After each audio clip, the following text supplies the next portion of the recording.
Sa video na ito, ipapakita ko kung paano magbayad sa Pag-ibig Housing Loan na yung excess sa monthly payment nyo ay ma-apply sa principal nang hindi na kailangan pumunta sa any branch ng Pag-ibig.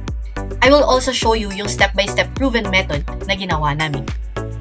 Magkakaroon tayo ng tatlong section. Una, ipapakita ko yung example na gumana itong method na ito. Pangalawa, mga requirement na kailangan. Pangatlo, yung step-by-step tutorial natin. As an example, ito yung dumarating sa aming monthly SOA. Mayroon pa kaming 1,171,825 pesos na outstanding balance na kailangan bayaran. So as you can see, 1.5k lamang ang nababawas kada month, kahit na ang binabayad ko sa monthly amortization ay 8,100. Ibig sabihin, majority ng monthly payment ko ay napupunta lang sa interest. Halos hindi nagagalaw. Not until masubukan naming magbayad ng direct to principal, na ipapakita ko mamaya kung papaano. From 1.5k deduction every month na nakita nyo kanina, it now jumped to 10.5k deduction. Ibig sabihin, gumana at effective itong method natin. Ito yung mga requirements na kailangan nyong i-ready. Madali lang naman. Don't worry, may ibibigay ako example mamaya. Una, scanned copy of signed request letter with handwritten signature.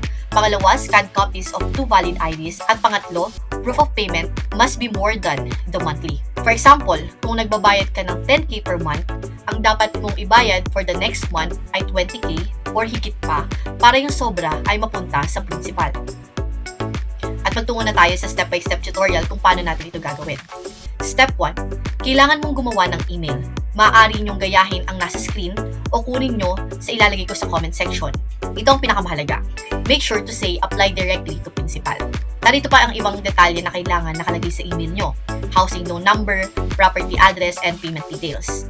Matapos nyo makumpleto itong content ng email, sa contact@pagibigfund.gov.ph ninyo isi-send itong email. Step 2, create a Microsoft Word document with the same details na nasa email nyo. Maaari i-copy-paste nyo lamang ito at ang pinaka-importante dito ay may signature ng may-ari ng bahay. Step 3, attach the following sa email na ginawa ninyo.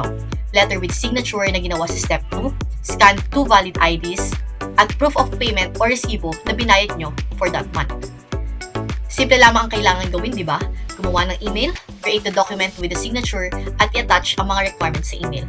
Maaari nyo itong gawin sa tuwing mayroon kayong excess money na pangbayad sa principal. Ulitin nyo lamang ang mga steps at palitan ang ilang detalye. Kung may katanungan kayo, drop your comments down below.